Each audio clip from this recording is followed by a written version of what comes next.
안녕하십니까. 수요일 아침 여수 MBC 뉴스투데이입니다. 순천만 국가정원 일원이 문화콘텐츠 산업을 경제 모델로 한 기회발전특구로 새롭게 지정됐습니다. 이번 특구 지정으로 순천만 국가정원과 구도심 일원은 앞으로 K문화콘텐츠 산업의 전진기지로 발돋움할 수 있을 것으로 기대가 모아집니다. 김주희 기자가 보도합니다.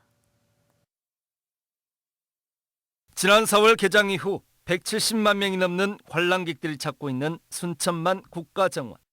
생태와 문화의 새로운 융복합이 시도되고 있는 이곳 순천만 국가정원이 대통령 직속 지방시대위원회의 제1차 기회발전 특구로 새롭게 지정됐습니다. 전국 8개 시도지역 특구 가운데 문화 콘텐츠 분야로서는 유일합니다. 순천시는 이번 기회발전 특구의 지정이 순천의 K문화 콘텐츠 전진기지 육성 사업에 핵심 역할을 할 수 있을 것으로 보고 있습니다.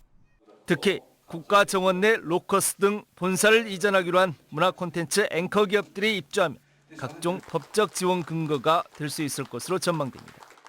순천시는 여기에서 그치지 않고 글로벌 문화 콘텐츠 기업들이 입주하게 될 문화의 거리, 남문터 광장을 중심으로 한 구도심 일원도 기회발전 특구로 지정을 신청할 계획입니다.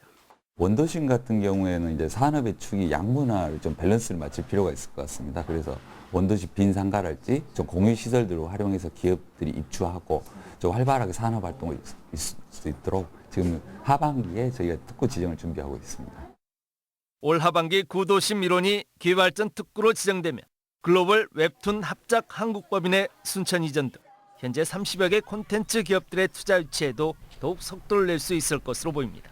Qui vise à produire et à coproduire des webtoons franco-coréens, à installer cette structure à Suncheon de façon à être au plus près des artistes qui vont sortir des écoles et être vraiment au cœur aussi d'une ville qui est résolument tournée vers l'avenir. 순천만 국가정원과 원도심을 양축으로 웹툰과 애니메이션 클러스터가 성공적으로 구축되면 경제적 파급 효과 1조 4,900억여 원, 취업고용 유발 효과 13,600여 명에 이를 것으로 추산됩니다.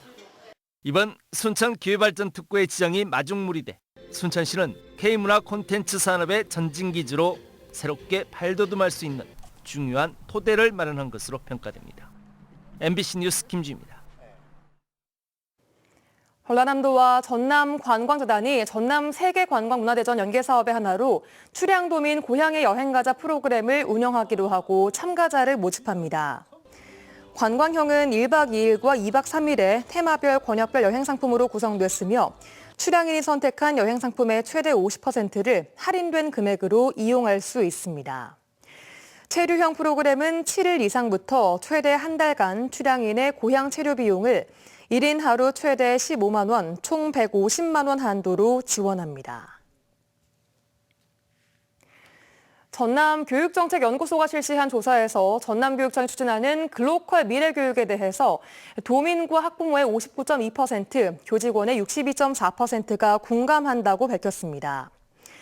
또 전남교육청의 당면 과제로는 폐교 위기 극복과 교육 격차 해소 등이 제시됐고 학교 중심 정책 추진을 위한 과제로 도민과 학부모의 36.2%가 소통하고 협력하는 학교 문화 조성 지원을 든 반면 교직원의 53.9%는 행정 업무 개선이 가장 필요하다고 응답했습니다.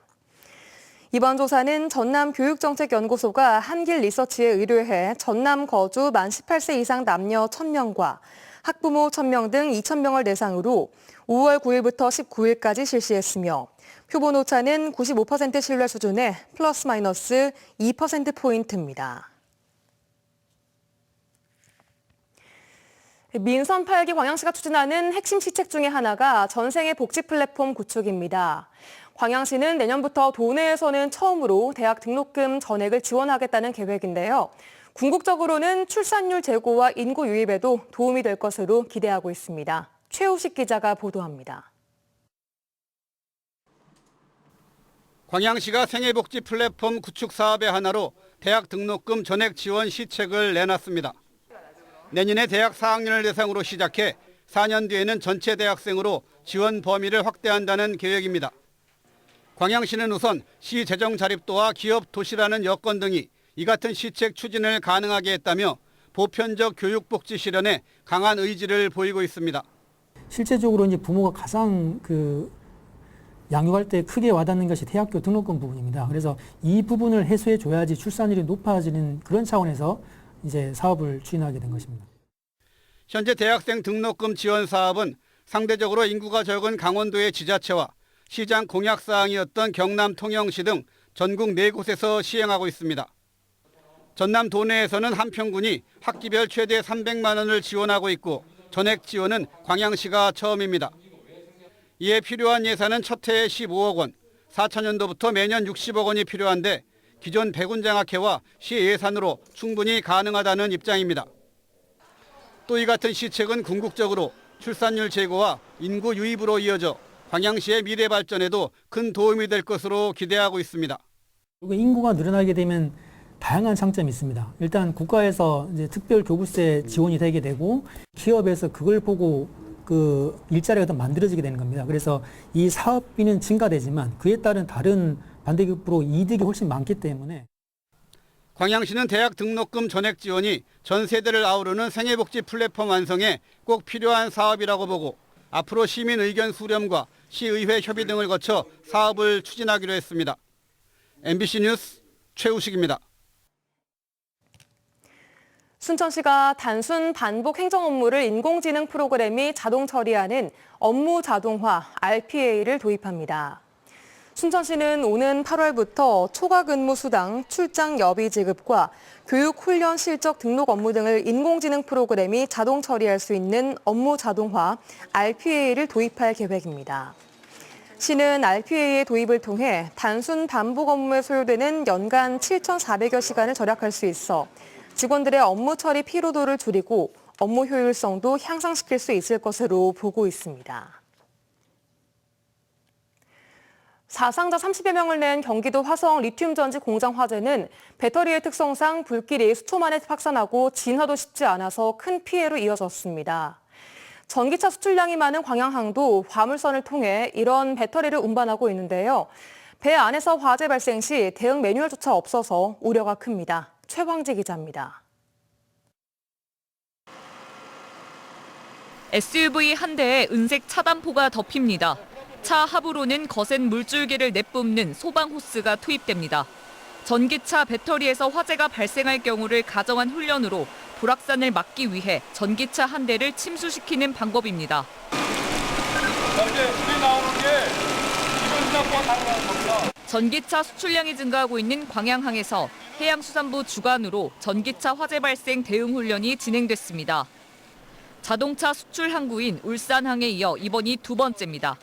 이번 훈련은 전기차를 운반하는 선박 회사들의 우려가 큰 상황에서 관계 기관끼리 협력 체계를 구축하기 위해 마련됐습니다. 회사 측이나 각 여러 협력 업체들 설비나 이런 거 다 연구하면서 지금 다 보급된 상태긴 한데 일단은 걱정은 많이 되는 건 사실입니다. 최근 화성에서 발생한 리튬이온 전지 공장의 사고는 배터리의 열 폭주 현상 탓에 완진까지 22시간이 걸렸습니다. 육상에서도 이런 상황인데 바다에서 화재가 발생하면 진화는 더 힘듭니다. 이날 이뤄진 차체 침수 훈련도 불이 커졌을 경우엔 활용할 수 없습니다. 또 운반선을 대상으로 한 습식포 구비나 하부 관창 설치 등 국내에선 관련 매뉴얼도 아직 없습니다. 지금처럼 이렇게 내부의 온도를 식힐 수 있는 습식 진압포라든가 상반 관창을 통해서 우리가 선제적으로 좀 대응할 수 있는 기술과 어떤 그 환경을 좀 만들 필요도 있고요. 전기차 운반선 화재 사고는 아직 국내에서는 보고되지 않고 있습니다. 하지만 해외에서는 종종 발생하고 있어 해수부는 앞으로도 전국 항만 등지에서 민관 합동 훈련을 통해 만일의 사태에 대비한다는 방침입니다. MBC 뉴스 최왕지입니다. 이번 참사를 계기로 광주시와 전남도가 지역 내 배터리 생산업체를 대상으로 특별 점검을 벌입니다. 광주시와 전남도에 따르면 배터리 생산업체는 광주 28개, 전남은 18개이며 화재 예방을 위한 자체 점검을 요청했습니다. 특히 어제부터는 광주시와 소방 등이 합동으로 배터리 업체를 대상으로 화재를 점검하고 화재에 취약한 시설물이 발견되면 곧바로 시정 조치하는 등 추후 재점검할 계획입니다. 여수시가 영구 임대주택 예비 입주자 모집에 들어갑니다. 여수시는 문수주공과 여천 무선주공 1단지, 미평주공 1단지 등 3곳의 영구 임대주택에 대해 예비 입주자 330세대를 모집한다고 밝혔습니다. 신청 자격은 여수시에 주소를 둔 기초생활수급자와 국가유공자 등이며 다음 달 1일부터 12일까지 주소지 읍면동 주민센터를 방문해 신청하면 됩니다. 목포 출신으로 이탈리아에서 활동하고 있는 박은선 조각가가 자신의 상징인 무한기둥으로 세계적인 작가 반열에 올랐습니다. 유럽 진출 30년을 기념하는 전시회가 콜로세움 인근은 물론 조각의 성지로 불리는 피에트라 산타에서 동시에 열리고 있는데요. 현지를 김윤 기자가 다녀왔습니다. 이탈리아의 대표적인 조각가인 미켈란젤로가 활동했던 피에트라 산타시. 대리석 산지와 가깝고 많은 유명 조각가들이 활동해 조각의 성지로 불리는 이곳 두오모 광장에 무한 기둥이 거대한 풍채를 드러냈습니다. 흑백의 대비가 선명한 거대한 기둥이 용트림을 하며 하늘로 솟구치고 깨어진 틈으로는 푸른 하늘빛을 받아냅니다. 11m에 이르는 거대한 기둥이지만 광장에 원래 있었던 것처럼 자연스럽게 배치돼 감탄을 자아냅니다. Allora, quando vedo questa opera mi sento intimidito perché è così majestuosa, così imponente e poi mi ricorda anche le opere d'arte del Rinascimento italiano. 광장 인근 산타 아고스티노 성당 내부에도 다양한 소품들이 전시돼 눈길을 끌고 있습니다. 발광하는 구슬 모양의 대리석을 하나하나 쌓아올려 무한 기둥을 만들어내고 또 다른 구슬은 바닥을 수놓고 있습니다.